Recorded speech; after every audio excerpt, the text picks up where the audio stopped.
Hello everyone, मैं are के sir. मैं एक बार फिर से आपका बहुत बहुत स्वागत करता हूं दोस्तों अपने इस यूट्यूब के प्लेटफॉर्म पे जिसका नाम है हिंदी प्रैक्टिस किंग। तो आइए दोस्तों, हर रोज़ की बात ही आज हम लोग फिर हिंदी साहित्य के छायावाद के प्रश्नोत्तरी के साथ प्रस्तुत हो चुके हैं। तो चलिए प्रारंभ करते हैं अपने प्रश्नों की ओर हम लोग। प्रश्न है, रचनात्मक फलक पर विद्रोही और क्रांतिकारी छवि के रूप में किस रचनाकार की पहचान की जाती है। अर्थात इस प्रश्न का मतलब है कि छायावाद में वह कौन सा रचनाकार है जिन्हें विद्रोही और क्रांतिकारी कहा जाता है। क्या वह सुमित्रानंदन पंत जी हैं, या फिर जयशंकर प्रसाद जी हैं, या फिर महादेवी वर्मा हैं, या फिर सूर्यकांत त्रिपाठी निराला जी हैं। तो इसका सही जवाब हो जाएगा ओज औदात्य के कवि कौन? सूर्यकांत त्रिपाठी निराला जी हैं। इनको ही कहा जाता है विद्रोही कवि, और इन्हें छायावाद का महेश भी कहा जाता है। क्या कहा जाता है? छायावाद का महेश। छायावाद का महेश। इनको ही डिप्टी राष्ट्र कवि के नाम से भी जाना जाता है और गुप्त जी को राष्ट्र कवि के नाम से। जयशंकर प्रसाद को क्या कहा जाता है? इनको छायावाद का ब्रह्मा माना जाता है। क्या माना जाता है?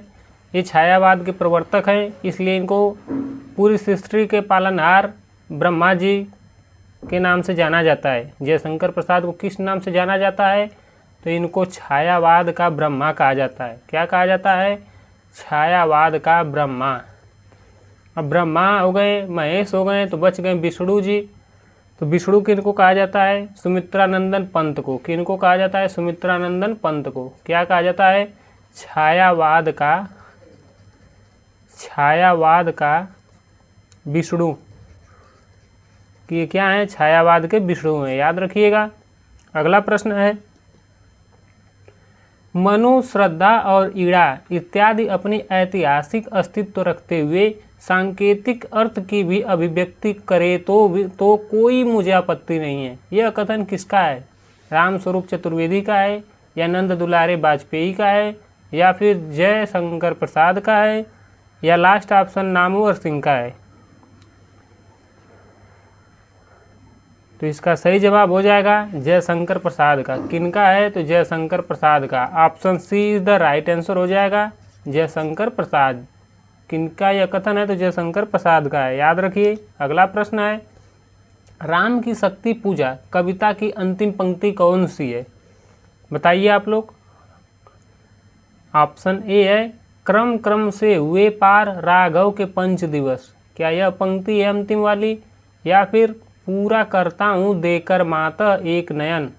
क्या यह पंक्ति है लास्ट? या फिर क महाशक्ति राम के बदन में हुई लीन। क्या यह पंक्ति है? या फिर सब चले सदैव राम की सोचते हुए विजय। क्या यह पंक्ति है?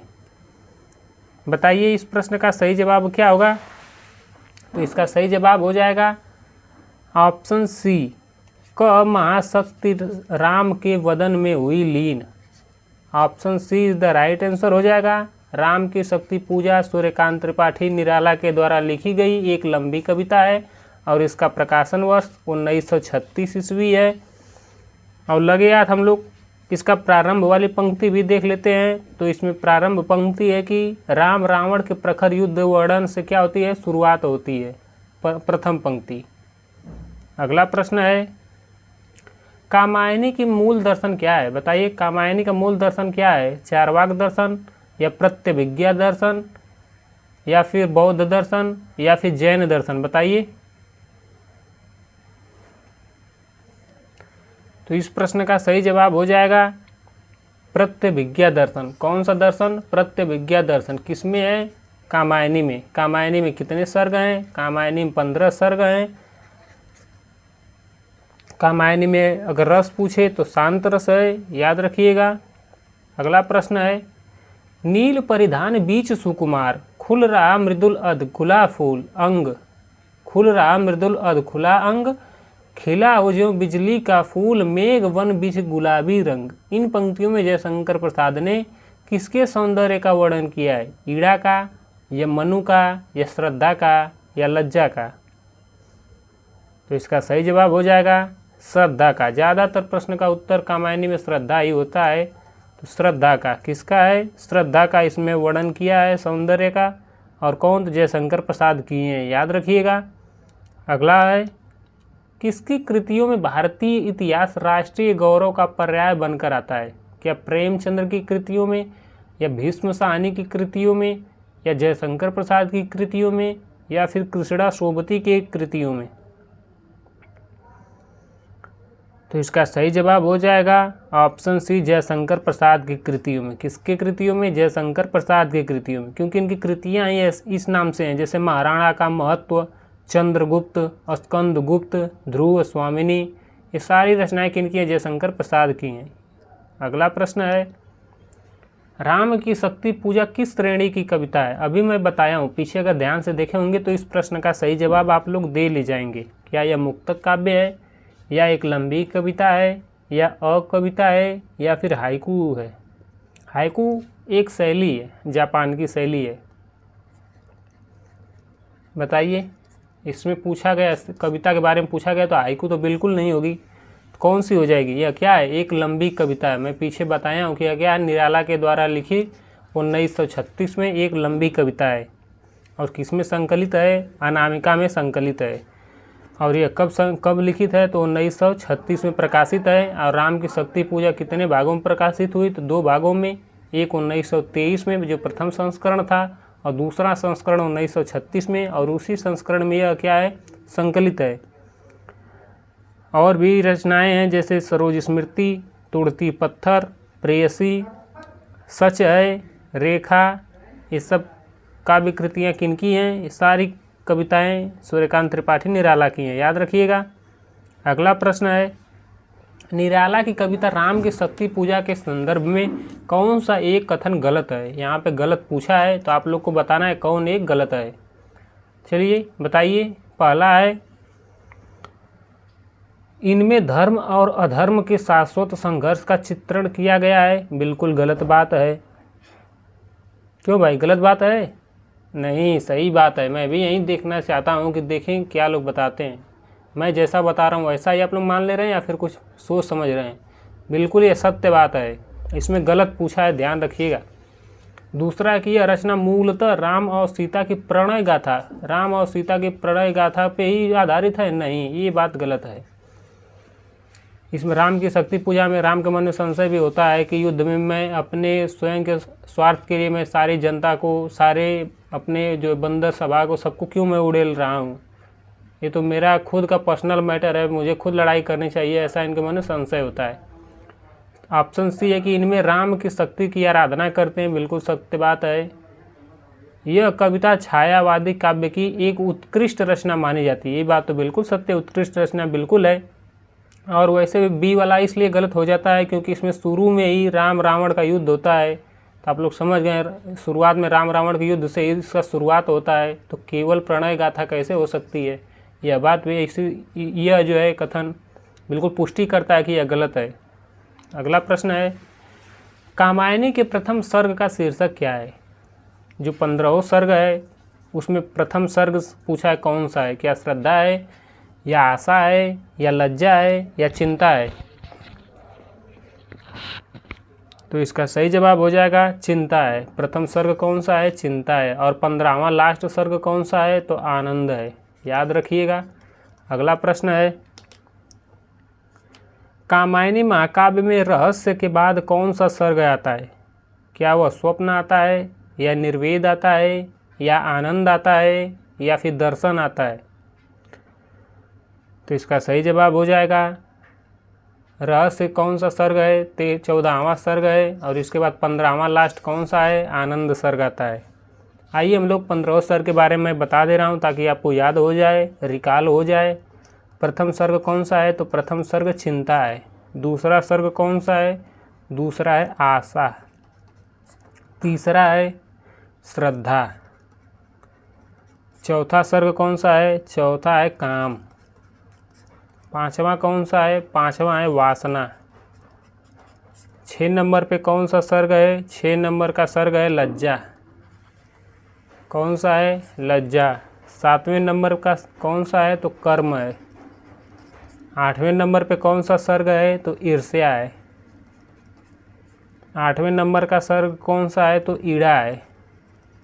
9वें नंबर का कौन सा है? 10वें नंबर का कौन सा है? तो 10वें नंबर का स्वप्न हो जाएगा। 11वें नंबर का कौन सा है? तो 11वें नंबर का संघर्ष हो जाएगा। और 12वें नंबर पे निर्वेद। 13वें नंबर पे दर्शन। 13 ऐसे ट्रिक लगाने, 13 दर्शन बहुत दुर्लभ है भगवान, या फिर 13 दर्शन, 13 दर्शन दिखाइए, कुछ भी ऐसे ट्रिक से आप लोग बना के याद रखिएगा। 13 दर्शन बहुत दुर्लभ है भगवान। 13 से 13 हो गया। और 14 नंबर पे आप लोग देख ही रहे हैं, ऊपर लिखा है रहस्य। और 15 पे का उत्तर ही देना है आपको आनंद का। ये 15 सर्ग है, याद रखिएगा। अगला प्रश्न है, छायावाद के संदर्भ में कौन सा एक कथन गलत है, यही बताना है आप लोग को। पहला ऑप्शन है, छायावाद काव्य में व्यक्तिगत प्रणय की भावभूमि करुणा से लेकर आनंद तक फैली हुई है। बिल्कुल सत्य बात है। कामायनी के सभी सर्गों की व्याख्या की गई है, प्रथम सर्ग से लेकर चिंता से लेकर सीधे आनंद तक। बिल्कुल सत्य बात है, यहाँ पे गलत बात बताना है। दूसरा है, अभिव्यंजना की दृष्टि से अभिधात्मक शैली की प्रधानता छायावादी काव्य में प्रमुख विशेषता है, ये बात गलत है। क्या इसमें अभिधा ही है? व्यंजना की दृष्टि से अभिधा शैली की प्रधानता है, गलत बात है। यह क्या हो जाए? गलत। क्यों? क्योंकि अभिधात्मक शैली की प्रधानता, यह बात गलत है, क्योंकि इसमें लक्षणा शब्द शक्ति ज़्यादा है। निर्वेद देखते हैं आप लोग, निर्वेद किस में आता है? जो उसका निर्वेद सर्ग है वो किस में आता है? लक्षणा शब्द शक्ति में आता है। तो इसमें अभिधा न होकर क्या है? लक्षणा शब्द शक्ति की प्रधानता है, लक्षणा शब्द शक्ति की, यानी कि उदाहरण सहित, उदाहरण देकर समझाया जाता है इसमें। बिल्कुल गलत बात हो जाएगी छायावाद के बारे में। छायावाद में कभी अभिधात्मक नहीं होता है, लक्षणा शब्द शक्ति जब बहुतायत मिलती है। सी ऑप्शन है कि छायावाद प्रेम, सौंदर्य और यौवन की कविता करता है, बिल्कुल सत्य बात है। छायावादी काव्य में अनुभूति की प्रधानता के कारण उसे स्थूल के प्रति सूक्ष्म का विद्रोह माना जाता है, बिल्कुल सत्य बात है। स्थूल में बताया हूँ ना, थाली पहले आ जाएगी, थाली के प्रति सूक्ष्म का विद्रोह, बिल्कुल। अगला प्रश्न है, किस काव्य ग्रंथ की भूमिका में सुमित्रानंदन पंत ने भाषा, अलंकार, छंद, शब्द और भाव के सामरस्य पर विचार किया है? क्या युगांत में किए हैं, या लोकायतन में किए हैं, या बीड़ा में किए हैं, या फिर पल्लव में किए हैं? तो इसका सही जवाब हो जाएगा option D is the right answer, Pallav में। पल्लव को क्या कहा जाता है? तो इसको छायावाद का घोषणा पत्र या फिर मैनिफेस्टो कहा जाता है। क्या कहा जाता है? छायावाद का घोषणा पत्र। क्या कहा जाता है? घोषणा पत्र। इसी को इंग्लिश में मैनिफेस्टो भी कहा जाता है। क्या कहा जाता है? छायावाद का मैनिफेस्टो है, याद रखिएगा। अगला प्रश्न है, निराला के बारे में निम्नलिखित में से कौन सा एक कथन सही है? 3 कथन गलत हैं और 1 कथन सही है। उसी सही के बारे में हमें ज्ञात करना है कौन सा कथन सही है। पहला ऑप्शन है, कविताओं में भारतीय परंपरा और गौरवशाली मूल्यों का अभाव है। यहाँ अभाव आ गया, निगेटिव शब्द आ गया तो गलत हो जाएगा। अभावों की तीव्र और मर्मांत व्यथा कहीं भी व्यक्त नहीं हुई है, यह भी बात गलत है। क्या पूरे काव्य में कहीं भी अभाव या फिर मर्मात्मकता नहीं है? बिल्कुल है भाई। कविता में अभिधात्मकता और रहस्यवादी भावना के दर्शन होते हैं, बिल्कुल सत्य बात है। आध्यात्मिकता और रहस्यवादी बिल्कुल पाया जाता है छायावाद में। अधिकांश रचनाएं पौराणिक आख्यानों पर ही केंद्रित हैं, ये बात गलत है। तो कौन सा हो जाएगा? Option C is the right answer हो जाएगा। कौन सा? Option C. अगला प्रश्न है, दुख ही जीवन की कथा रही, क्या कहूँ आज तक जो नहीं कही। ये पंक्तियाँ किनकी है? क्या निराला की हैं, या सूर्यकांत त्रिपाठी निराला की ऑप्शन ए में है, या फिर पंत की हैं, या महादेवी वर्मा की हैं, या जयशंकर प्रसाद की हैं? छायावाद के चारों स्तंभों के द्वारा कवियों के बारे में, लेखकों के बारे में यहाँ दिया गया है। महादेवी वर्मा एक तो हैं, दूसरे निराला, तीसरे पंत और चौथे हैं प्रसाद जी। चारों लोग के बारे में या फिर दिया गया है कि निराला, महादेवी वर्मा, इनमें कौन है, किनकी पंक्तियाँ हैं। तो पंक्ति कैसी है? बिल्कुल निराली पंक्ति है। और ली किससे गई है? तो यह सरोज स्मृति से ली गई है। किससे ली गई है? यह सरोज स्मृति से ली गई है। और किनकी है यह? तो निराला की है। किनकी है? निराला की है। Option A is the right answer हो जाएगा। ये हिंदी साहित्य का सर्वश्रेष्ठ शोक भी माना जाता है। कौन? सरोज स्मृति।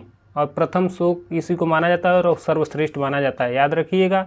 हिंदी साहित्य का प्रथम सर्वश्रेष्ठ शोक गीत कौन सा है? तो यही सरोज स्मृति है। सरोज उनकी पुत्री थी, याद रखिएगा। निराला जी की उन्हीं की मृत्यु पर निराला जी ने लिखे हैं। अगला प्रश्न है, निम्नलिखित में से कौन सा युग्म संगत है अर्थात सही है? 3 गलत है, 1 सही है, उसी के बारे में बताना है। पहला हिम किरीटनी जगन्नाथ दास रत्नाकर, बिल्कुल गलत बात है। यह किनका है? यह है माखनलाल चतुर्वेदी का। किनका है?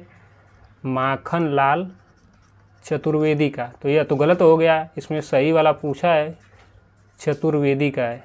किसका? चतुर्वेदी। दूसरा है वैदेही वनवास माखनलाल चतुर्वेदी की है, यह बात गलत है। तो वैदेही वनवास है किनका? यह अयोध्या सिंह उपाध्याय हरिऔध की है। किनकी है? तो हरिऔध की रचना है, याद रखिएगा। इसके बाद उद्धव शतक, क्या यह हरिऔध की रचना है? तो बिल्कुल गलत बात है। यह किनका है? जगन्नाथ दास रत्नाकर का। किनका है? जगन्नाथ दास रत्नाकर की यह रचना है। और लास्ट ऑप्शन है पथिक, बिल्कुल पथिक मानसी राम नरेश त्रिपाठी की रचना है, बिल्कुल सत्य बात है। इस तरह से option D is the right answer हो जाएगा। अगला प्रश्न है, निम्नलिखित में से कौन सा युग्म संगत है अर्थात सही है? ग्राम्या, क्या सुमित्रा नंदन पंत की रचना है? बिल्कुल सत्य बात है। ग्राम्या, युगांत, युगवाणी सब इन्हीं की रचना है।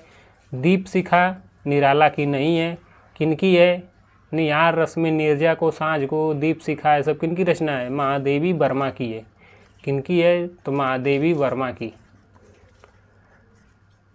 प्रलय की छाया, यह किनकी रचना है? प्रलय की छाया बताइए आप लोग।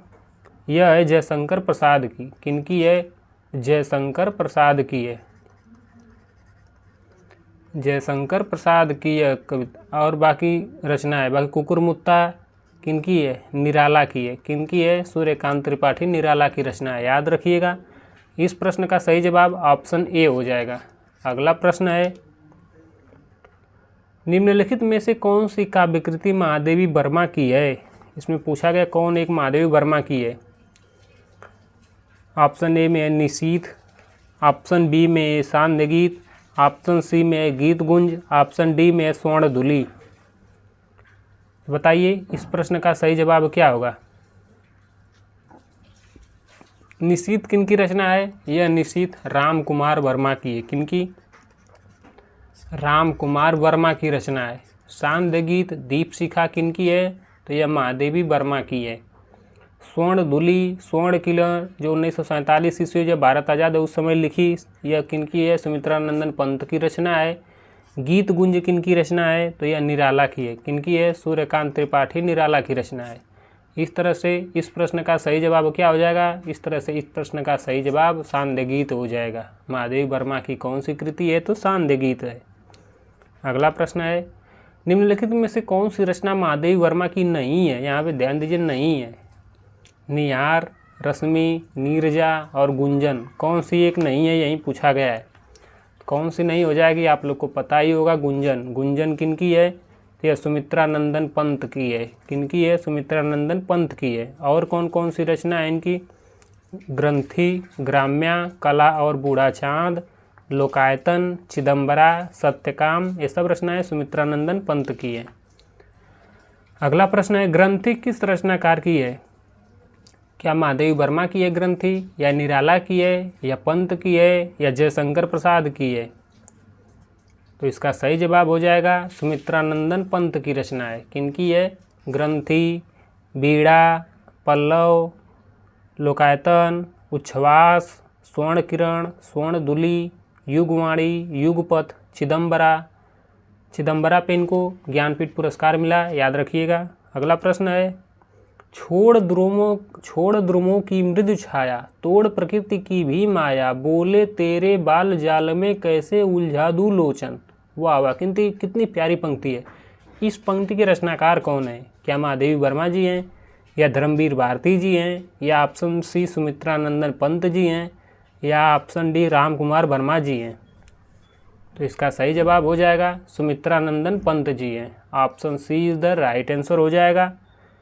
अगला प्रश्न है, छायावाद के किस कवि की दार्शनिक पृष्ठभूमि उसके उत्तरार्ध रचना काल में विवेकानंद के विचारों से मिलती जुलती है? क्या वह जयशंकर प्रसाद की है, या महादेवी वर्मा की, या फिर निराला की, या पंत की?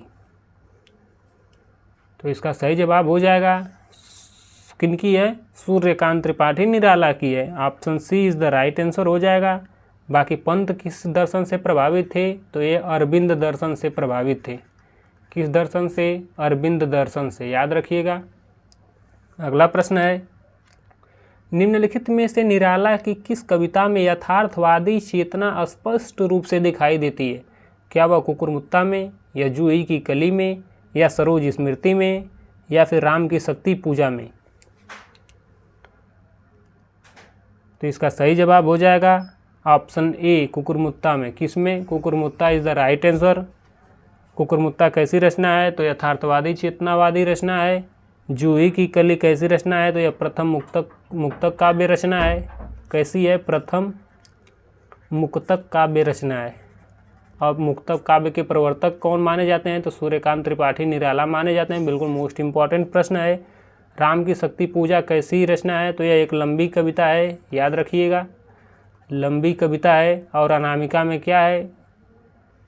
संकलित है। 1936 ईस्वी में रचित राम की शक्ति पूजा निराला की लंबी कविता है, याद रखिएगा। सरोज स्मृति हिंदी साहित्य के प्रथम शोक गीत माना जाता है। सरोज स्मृति को हिंदी साहित्य का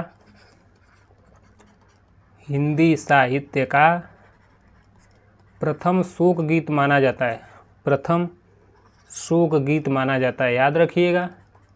अगला प्रश्न है, किस छायावादी कवि की कविता में माधुर्य गुण की अधिकता को रेखांकित करते हुए शुक्ल ने उसे मधुचर्या का कवि कहा है? बताइए, क्या वह जयशंकर प्रसाद को बोले हैं, या फिर सूर्यकांत त्रिपाठी निराला जी को बोले हैं, या फिर सुमित्रा नंदन पंत को, या महादेवी वर्मा को? इसका सही जवाब हो जाएगा जयशंकर प्रसाद को। मधुचर्या के कवि कौन कहे जाते हैं? छायावाद के प्रवर्तक जयशंकर प्रसाद को माना जाता है। शुक्ल जी माने हैं, ऐसा याद रखिएगा। मोस्ट इंपॉर्टेंट प्रश्न है। अगला प्रश्न है, प्रकाशन वर्ष के अनुसार निम्नलिखित कविताओं का सही अनुक्रम बताना है। मधुबाला की रचना कब हुई? प्रलय की छाया की रचना कब हुई? पटकथा की रचना कब हुई? और असाध्य बीड़ा की रचना कब हुई? और किन की रचनाएं आप लोग लगे याद है अभी बताइए, ताकि अच्छे से याद हो जाए। तो मधुबाला कब रचित है? 1936 ईस्वी में रचित। माखनलाल चतुर्वेदी किनकी है? मधुबाला बच्चन सिंह की रचना है। किनकी है? मधुबाला मधुशाला बच्चन सिंह की है। प्रलय की छाया कब रचित है? प्रलय की छाया 1925 ईस्वी में रचित जयशंकर प्रसाद की रचना है। किनकी है? जयशंकर प्रसाद की रचना है। पटकथा कब रचित है? तो 1972 ईस्वी में रचित।